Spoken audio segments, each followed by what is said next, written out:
Okay guys, so baru-baru ni aku dapat satu DM daripada seorang hamba Allah ni. Dia kata, Assalamualaikum Naim, maaf mengganggu, boleh tolong tak? So dia bagi 2 screenshot dekat sini. And then dia kata, tolong khas isu ni boleh? Sebab ada family ni dia nak ambil hibah bila keluar isu ni.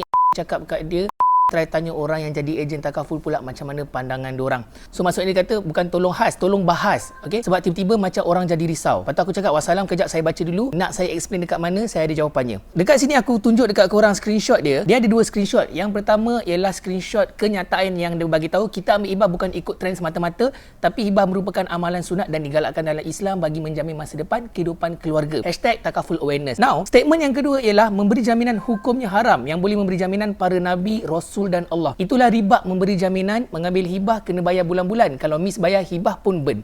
Kalau stop bayar hibah, hasil bayar 7 tahun pada syarikat pun burn. Mana datangnya masa depan? Masa depannya datang bila kau mati dulu. Jangan nak gunakan agama untuk menjual ketakutan pada pelanggan. Aku benci makhluk macam ni.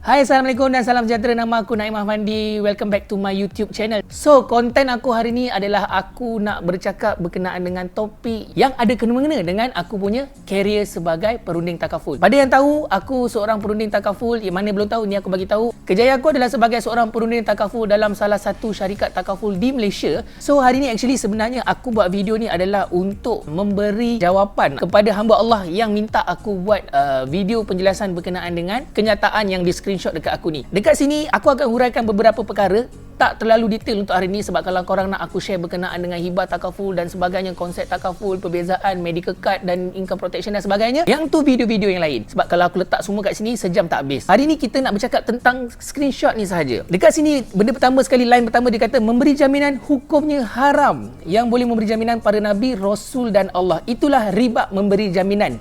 Okey, untuk 4 baris ayat yang atas ni aku tak nak uraikan apa-apa sebab dekat sini dia melibatkan hukum yang mana aku kurang arif. Aku tak pasti betul ke memberi jaminan ni hukumnya haram ataupun dia ada konteks jaminan yang macam mana yang hukumnya haram. So aku tak nak uraikan isu tu sebab aku takut aku memberi salah info kepada orang. So sekarang ni aku nak cakap berkenaan dengan apa yang aku tahu je. Jadi dekat sini kalau tengok dekat bawah ni dia tulis mengambil hibah kena bayar bulan-bulan. Kalau miss bayar, hibah pun burn. Kalau stop bayar hibah, hasil bayar 7 tahun pada syarikat pun burn. Okey, untuk yang kalau miss bayar hibah pun burn ni, dekat sini aku tak pasti kenyataan ni sama ada dia miss bayar sebulan ke, 2 bulan ke, 3 bulan ke hibah tu burn, ataupun dia miss bayar 8 bulan atau setahun. Itu bukan miss bayar, itu memang stop bayar.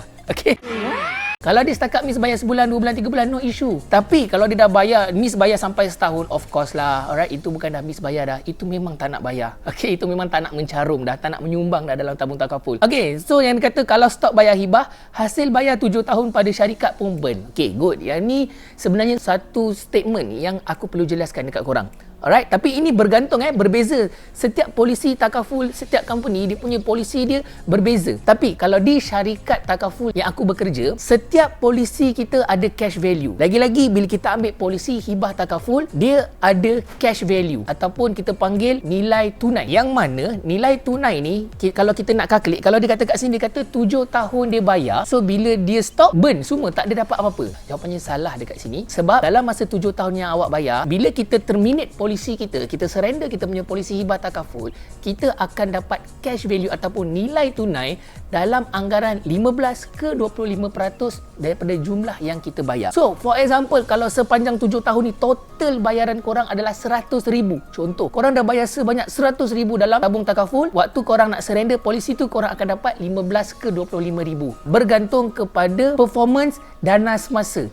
Sebab dalam syarikat takaful yang aku bekerja, plan hibah ni, plan hibah takaful adalah satu plan investment link plan yang mana kita akan laburkan beberapa persen daripada sumbangan korang setiap bulan tu untuk kita gain you punya cash value. So it depends. Sekarang aku dah explain tentang statement yang mengatakan kalau bayar 7 tahun kemudian surrender tak dapat apa-apa.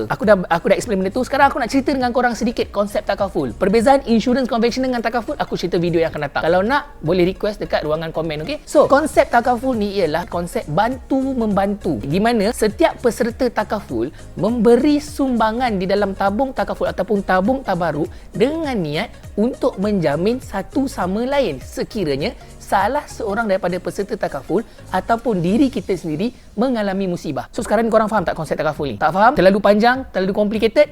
Aku bagi cara mudah. Korang ambil cara mudah ni, konsep takaful ini sama dengan konsep khairat kematian. Di mana kita satu taman, kita collect duit setiap seorang, setiap rumah, kita masukkan dalam satu tabung khairat kematian. Kemudian sekiranya berlaku kematian kepada salah seorang ahli tabung khairat kematian ni, duit tabung khairat kematian ni kita akan bagi kepada waris ataupun ahli keluarga arwah tadi. Kerana mesti korang dah nampak kan, konsepnya adalah simple. Bila kita ambil pelan takaful, kita sebenarnya niat kita adalah kita menyumbang ke dalam tabung takaful ataupun tabung tabaruk untuk kegunaan orang lain dan juga untuk kegunaan diri kita sendiri. Dalam model perniagaan takaful, okey, syarikat takaful ini dia punya fungsi dia adalah sebagai wakalah ataupun wakil yang mengendalikan dana tabaruk itu. Manakala konsep tabaruk pula, tabaruk ni jamin menjamin, maksudnya saling bantu membantu, berlaku antara syarikat peserta takaful saja. Dia berbeza dengan insurans konvensional yang mana keuntungan syarikat 100% milik syarikat itu sendiri. Tapi dalam takaful, keuntungan yang diperolehi akan dibahagikan sama rata kepada semua peserta takaful. So kena fahamkan perbezaannya dekat situ. Jadi dekat sini dia kata mana datangnya masa depan? Masa depannya datang bila kau mati dulu. Dekat sini ada satu soalan yang aku nak tanya, siapa yang takkan mati? Soalnya siapa mati dulu? Do mati dulu atau Minah mati dulu?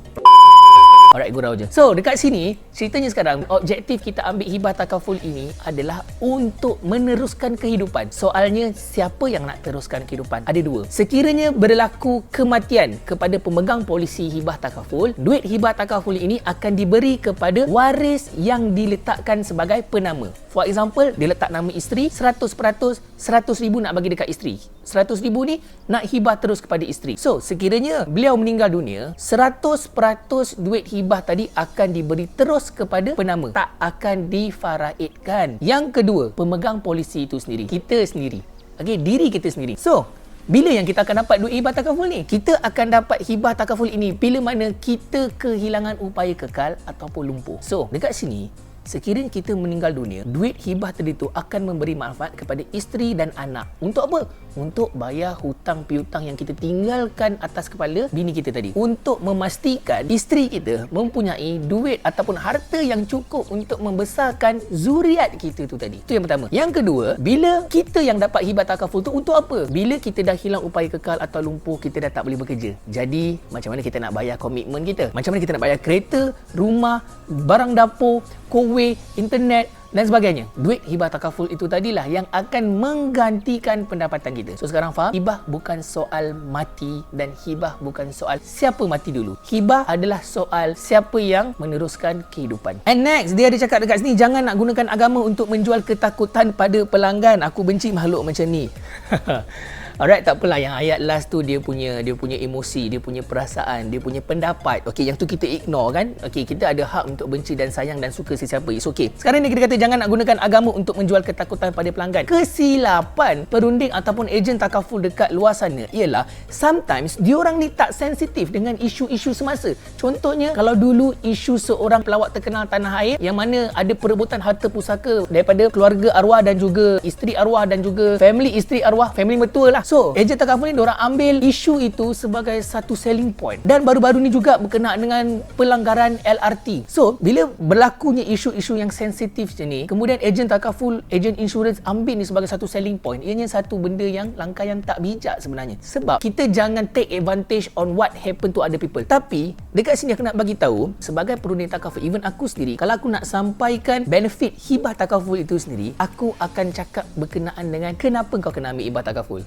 Siapa kena ada hibah takaful? Suami atau isteri atau kedua-duanya sekali? Kalau kau hidup bujang, perlu ke kau ada hibah ataupun kau perlukan perlindungan yang lain? Sebab bila kita nak cakap berkenaan dengan perlindungan takaful ni, kita tak boleh ambil sembrono, kita tak boleh ambil pakai suka je. Sebagai perunding takaful, kita akan advise you. Kesilapannya dekat luar sana ialah bila mana kita terus approach medical card lah, kita terus approach hibah lah, kita terus approach income protection, tapi kita tak tanya dia punya prioritinya apa. Ingat, ambil takaful benda yang perlu dahulu. Jangan ambil semua sekali banyak, sudahnya korang tak mampu bayar, benda tu akan jadi beban. Okey, so dekat sini bukan nak gunakan agama untuk create ketakutan kepada pelanggan. Tak. Kalau korang tengok iklan rokok, okey, iklan berhenti rokok, iklan jauhi dadah yang nak menyedarkan, awareness campaign, diorang akan gunakan akibat daripada melakukan perbuatan yang macam tu. Merokok akibatnya kanser paru-paru, efek orang sekeliling, anak kena tempias, second smoker dapat tempias yang lagi teruk daripada first smoker. Kalau kalau dadah pula kalau kita kena menghancurkan diri, menghancurkan bangsa, menghancurkan negara. Nampak tak? Itu create ketakutan ke ataupun itu nak menyampaikan kesedaran? Alright. So dekat sini dia sebenarnya bergantung kepada macam mana seorang ejen takaful itu sampaikan kesedaran, hard selling atau soft selling. So in conclusion, aku nak bagi tahu dekat sini ialah first thing first, sebelum korang nak bercakap tentang sesuatu, korang kena tahu dulu konsep dia. Kalau korang nak bercakap tentang takaful, korang kena tahu konsep takaful. Ramai orang akan cakap diorang rasa rugi bila ambil takaful ni sebab bayar bulan-bulan tapi tak ada apa-apa berlaku pun. Masuk hospital pun tidak, mati pun tidak, cacat pun tidak, sakit ketika pun tidak. Tapi korang sepatutnya kena beruntung sebab Allah masih lagi memberikan nikmat sihat tu dekat korang. Tak kalah ambil takaful. Ambil takaful, oh lusa nak minta kanser lah, baru rasa berbaloi, ada medical card. Takkan nak minta macam tu. Kita ambil takaful ni untuk perlindungan ya kawan-kawan.